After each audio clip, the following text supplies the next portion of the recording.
በስመ አብ ወወልድ ወመንፈስ ቅዱስ አሃዱ አምላክ አሜን። ሰላም ስድራ ሎል እግዚአብሔር አምላክ ናይ አዴና ናይ ቅድስት ድንግል ማርያም ናይ ሓደራ ደቃ ከመይ ኣለኹም ከመይ ቀኒኹም ኣብ ዘለኹሞ ሰላምኩም ብዙሕ ትርፍ ይበለለይ አሜን። እሽምበኣር ለማዓንትውን ከም ዝተለመደ መንፈሳዊ ንባብ ሒዘልኩም መፅየለኹም ሓቢርኩምኒ ክፀንሑ ብትሕትና ይዕድመኩም ይቀኒየለይ። እሽምበኣር ለማዓንትውን ዕረፍትን ስራሕን ዝብል ክንርኢና ከም ፍቃድ ልዑል እግዚአብሔር አምላኽና ጥበቡን ምስትውዓልን ይዓድለና አሜን። እሺ ዕረፍትን ስራሕን በዝሒ ዘለዎም ዝተፈላለዩ ዓይነታት ዕረፍቲ ኣለዉ። ንኣብነት ዝኣክል ድማ ናይ ኣካል፣ ናይ ነፍሲ፣ ናይ ሓሳብ፣ ናይ ሕልና፣ ናይ መንፈስ ዕረፍትን ምጥቃስ ይከኣል። ካብዚ ብተወሳኺ እውን ሓቀኛ ዕረፍቲ ወይ ድማ ናይ ሓጢኣት ዕረፍቲ ኣሎ። ሓደ ሰብ ብስፖርትን ብዓይነታት ምዝንጋዕን ዕረፍቲ ክረክብ ይኽእል እዩ። ንምሳሌ ንግዚኡ ስእሊ ብምስኣል፣ ግጥሚ ብምግጣም፣ ምንባብን ወይ ድማ ሕንቅሕንቅሊተይን ብምፍታሕ ከሕልፎ ይኽእል እዩ። እዞም ነገራት እዚኦም ኣካያይድኦም ቁኑዕ ክሳዕ ዝኾነ ጌጋ ነገር የብሎምን። ኮይነ ግና ከምዚ ዓይነት ዕረፍቲ ሓቀኛ ዕረፍቲ ኣይኮነን።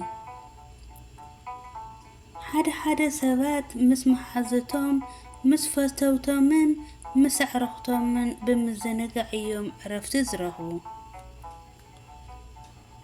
ወይ ድማ ብናይ ሓደ ናይ ቤተሰብ መንፈስ ብማሕበራዊ ብፍቕሪ ምርድዳእን ወይ እውን ኣብ ናይ ህዝቢ ስራሕ ብምትሕብባርን ክኸውን ይኽእል እዩ። ከምዚ ዓይነት ዕረፍቲ እውን ኣብ ውሽጡ ዝኾነ ዓይነት ጌጋ ክሳዕ ዘይሃለዎ ቁኑዕ እዩ። ይኹን እምበር እዚ ናይ ዝተወሰነ ናይ ዕረፍቲ ደረጃ ክኸውን ከሎ ካብ ኩሉ ዝበለፀ ግና መንፈሳዊ ዕረፍቲ እዩ። ጌጋ ዕረፍትን ናይ ሓጢኣት ዕረፍትን ንጉስ ኣክዓብ ፍትሒ ብዝገደሎ ተንኮል ንናይ ናቡቴ ናይ ኣትክልቲ ወይኒ ብድሕሪ ምውሳዱ ዕረፍቲ ዝረክብ እዩ ዝመስሎ ነይሩ። ሰበይቱ ኤልዛቤል እውን ዝተፈላለየ ዓይነታት ሓጢኣት ብምፍፃም ከምቲ ንሳ ዝሓሰበቶ ሓሳብ ትምኒቱ ንኽገብር ሓጊዛቶ እያ። ይኹን እምበር እግዚአብሔር ንንጉስ ኣክዓብ ንኽዛረቦ ንነቢይ ኤልያስ ናብኡ ምስ ለኣኾ ክልቲኦም ዕረፍቲ ኣይረኸቡን። እግዚአብሔር ድማ ብምኽንያት ነቢይ ኤልያስ ንንጉስ ኣክዓብ ከምዚ ብምባል ተዛረቡ። ቀቲልካዮስ ኣትክልቲ ወይኑ ድማ ትወርስ ኣለኻ። እምበኣር ኣብታ ኣኽላባት ደም ናቡቴ ዝለሓሱላ ቦታ ደምካ ድማ ኣብኣ ኣኽላባት ክልሕሱ እዮም። ቀዳማይ ነገስት ምዕራፍ 21 ፍቕዲ 19። ኣብ ልዕሊ ሰበይቱ ዝወረደ መቕዘፍቲ እውን ምስዚ ዝመሳሰል እዩ። ካልኣይ ነገስት ምዕራፍ 9 ፍቕዲ 10 ከምኡ እውን ካልኣይ ነገስት ምዕራፍ 9 ፍቕዲ 36። ንሓደ ውልፍ ሰብ ዕረፍቲ ብመስተን ብሓሽሽን ዝረክብ እዩ ዝመስሎ። ካብዚ ንድሓር እዚ ሰብ እዚ ኣደዝሲ እፅዋት ብምውሳድ ክወፆ ኣብ ዘይኽእል ወልፊ ይኣቱ። ብጣዕሚ ዝገርም ድማ መስተ ይኹን ወልፊ ንሽግራቱ ከርሕቁሉ ከም ዘይኽእሉ ዘይምግንዛቡ እዩ። ብዝበለጸ እኳ ደኣ ካብቲ ዘለዎ ሽግር ንላዕሊ ካሊእ ተወሳኺ ሽግር ይውስኾ። በዚ ኩሉ ካሊእ ሰብ ድማ ትምኒቱ እንተተፈጺሙሉ ዕረፍቲ ዝረኸበ ኮይኑ ይስምዖ። እዚ ሰብ እዚ ንሓደ ዝፀረፎ ወይ ድማ ንዘጥቅዖ ሰብ ስለ ርእሱ ክብል ይውቀሎ። ካብዚ ንድሓር ሓደ ወይ ድማ ክልተ ቃላት ተዛሪቡ ዕረፍቲ ረኺበ ይብል። ይኹን እምበር እዚ ናይ ኃጢአት ዕረፍቲ እዩ። ካሊእ ሰብ ድማ ናይ ዕብየቱ ትምኒቱ እንተተሰኺዕሉ ሃብቲ እንተረኺቡ ወይ ድማ ናይ ስጋ ትምኒቱ እንተተፈጺሙሉ ወይ እውን ንግዚኡ ኣብ መዘናግዕን ኣብ ኮንቱ ስራሕ እንተኣሕሊፍዎ ዕረፍቲ ዝረኸበ ኮይኑ ይስምዖ። ካብዚ ብተወሳኺ እውን ናይ ኃጢአት ልምድታት እንተደኣ ፈጺሙ ዕረፍቲ ይረክብ። ከምዚ ዓይነት ሰብ ከዓ ነዚ ኩሉ ብምግባሩ ንርእሱ ብርእሱ የጥፍእ።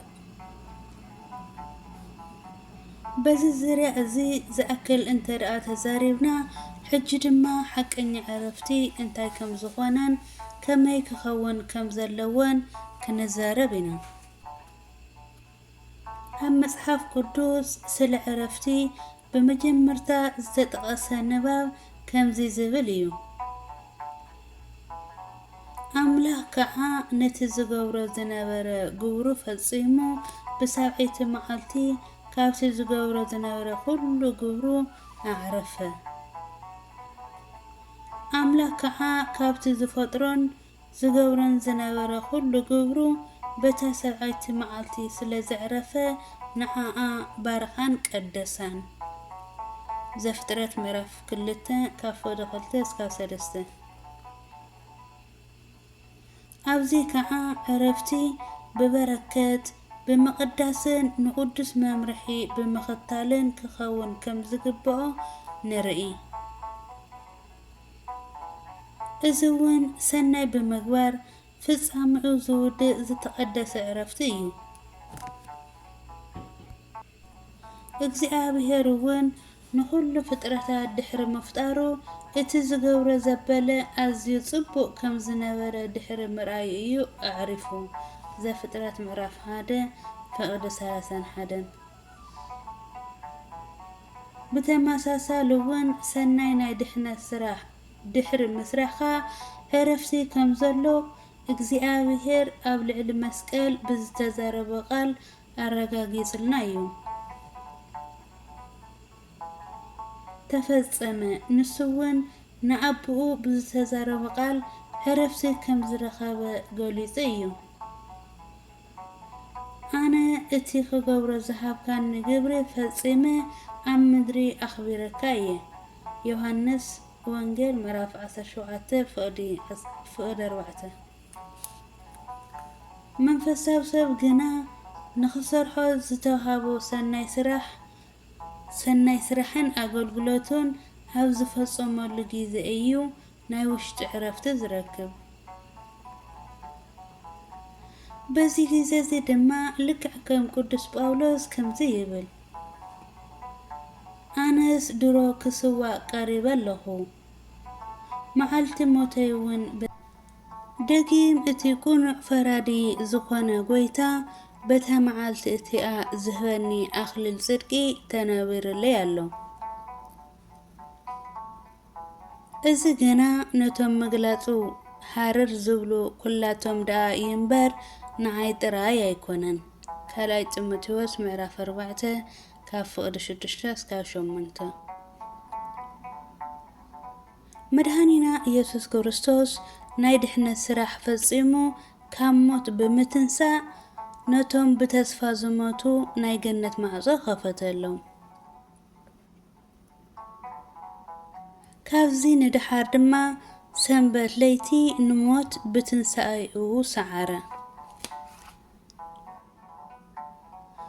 ብምዃኑውን ንሰንበት ብምቕዳስን ናይ ጎይታ ምዃና ብምዝካርን ሓቀኛ ናይ ዕረፍቲ ጊዜ ምዃና ንዝክር።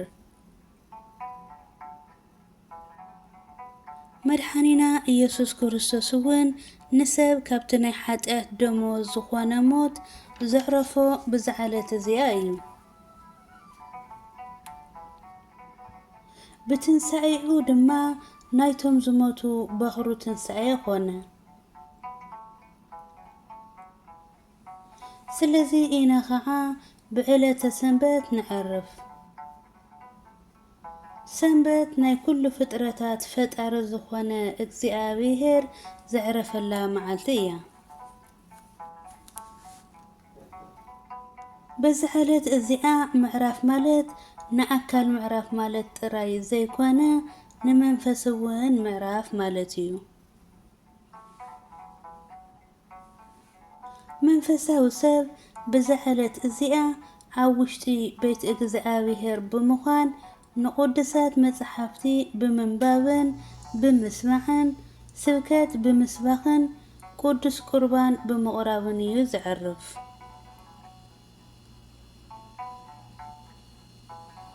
ካብዚ ብተወሳኺ እውን ብናይ ጎይታ መዓልቲ ብዝህቦ ኣገልግሎቱ ዕረፍቲ ይረክብ።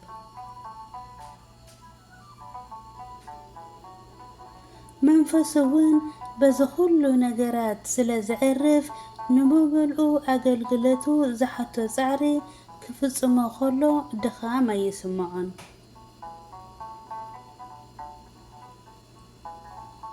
በዚ ጊዜ እዚ ከዓ ሐዋርያ ቅዱስ ዮሐንስ ስለ ራእይ ኣብ ዝተዛረቦ ኣብ ናይ መጀመርታ ምዕራፍ ከምዚ ዝብል ይዝከር። በመዓልቲ ጎይታ በመንፈስ ተመሲጠ ነበርኩ። ራእይ ምዕራፍ 1 ፍቕዲ 10። ወንጌላዊ ቅዱስ ዮሐንስ በመንፈስ ተመሲጡ ኣብ ዝነበረሉ ጊዜ ካብ ልቢ ኣብ ዝፍለጥ ዕረፍቲ ስለ ዝነበረ ኣብ ፋስጢም ደሴት ኣብ ዝነበረሉ ጊዜ ንዝበጽሖ ኩሉ መከራ ንኽርስዕ ከምዚ ንዝኣመሰለ ኣደናቒ ራእይታትን ንኽርኢ በቒዑ እዩ። ስለዚ ንሕና እውን ንናይ ጎይታ መዓልቲ ወይ ከዓ ሰንበት ልክዕ ከም ናይ ፈሪሳውያን ተመራጺ ብዘይኮነ መንገዲ ብምትርጓም ከነሕልፎ ኣይግብአናን። ዘዳግም ምዕራፍ 5 ካብ ፍቕዲ 13 እስካብ 14። ምክንያቱ ብናቶም ኣተሓሳስባ ናይ እግዚአብሔር ትእዛዛት ናይ አንደበት ስራሕ ደኣምበር መንፈሳዊ ስራሕ ኣይኮነን። ይኹን እምበር ብሰንበት ሰናይ ምግባር ተፈቒዱ እዩ። ማቴዎስ ወንጌል ምዕራፍ 12 ፍቕዲ 12። እዚ ማለት መንፈስና ኣብ ጎይታ ክዕርፍ ከሎ ጎይታ ድማ ኣብ መንፈስና ይዕርፍ ማለት እዩ። ዘመራይ ዳዊት ነዚኣ መልኪቱ ከምዚ ይብል፣ እዚኣ ንሓዋሩ መዕረፊተይ እያ፣ ብሂገያ እየ እሞ ኣብዚኣ ክነብር እየ። መዝሙረ ዳዊት 132 ፍቕዲ 14። ብርግጽ እውን እግዚአብሔር ኣብ ንጹህ ልቢ እዩ ዘዕርፍ። ንሱ ኣብ ልዕሊ ቅዱሳኑ ካብ ምዕራፍ ንላዕሊ ብኦኦም ከቢሩ እዩ። ተሰሎንቄ ምዕራፍ 1 ፍቕዲ 10። እግዚአብሔር ኣብ መንፈሳዊ ሰብ ክዕርፍ ከሎ መንፈሳዊ ሰብ ድማ ንኻልኦት ዕረፍቲ ብምሃብ ንሱ ይዕርፍ።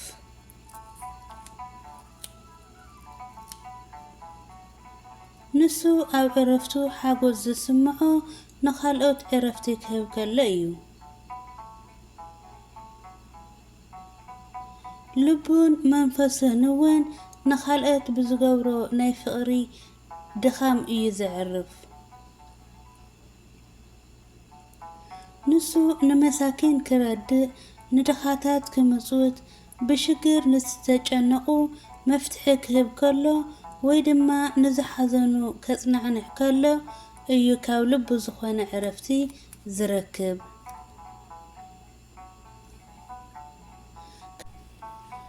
ሓደ ናይ ሓደጋ ሓዊ ሰራሕተኛ ንህይወቱ ኣስጋዒ ዝኾነ ሓላፍነት ወሲዱ እዩ ሓዊ ናብ ዝቃጸለሉ ትኪ ናብ ዝተከሉ ቦታ ዝኣቱ። ከምዚ ዓይነት ሰብ ዓብዪ ሓጎስ ዝስምዖ ንሰብ ካብ ናይ ሓዊ ሓደጋ ምስ ዘድሕን እዩ። ንሰብ ካብ ማይ ካብ ምጥሓል ዘድሕን ኣድሓነ ነፍሲ እውን ምስዚ ዝመሳሰል እዩ። ሓደ ሓጢአተኛ ሰብ ካብ ጌጋ መንገዱ ብምምላስ ንነፍሱ ካብ ሞትን በዝሒ ካብ ዘለዎ ሓጢአትን ንምድሓን ዝገብሮ ፃዕሪ እውን ናይ ምድሓን ፃዕሪ ምስዚ ዝመሳሰል እዩ። ያዕቆብ ምዕራፍ 5:20 ስለዚ ናይ መንፈሳዊ ሰብ ስራሕ ነዚ ሓጢአተኛ ሰብ ምርኣየን ምጽንዕንዕን ይኸውን ማለት እዩ። በዚ ኩሉ ግና ድኻም ኣይስምዖን። ብዝበለፀ እኳ ደኣ ናይ ሰብ ነፍሲ ብምድሓኑ ዓብዪ ሓጎስ ይስምዖ። በዚ ግዜ እዚ እውን ዓብዪ ዕረፍቲ ይስምዖ። መድሃኒና ኢየሱስ ክርስቶስ ኣብ ልዕሊ መስቀል ካብ ዝተቐበሎም መከራታት ንላዕሊ ንሰብ ካብ ሞት ምድሓኑ ብቃላት ክግለጹ ዘይኽእሉ ዕረፍቲ ረኺቡ እዩ። ከምዚ ዓይነት ዕረፍቲ ድማ ንሱ ስለ ፍቕሩ ክብል ኣብ ዝተዓገሶ ሕማም ዝተመስረተ ዕረፍቲ እዩ። አሜን አሜን አሜን። ስለ ቃሉ ናይ ቃል ባለቤት ልዑል እግዚአብሔር አምላክና ስሙ ዝኸበረን ዝተመስገነን ይሁን። አሜን። ወስብሐት ለእግዚአብሔር ልዑል።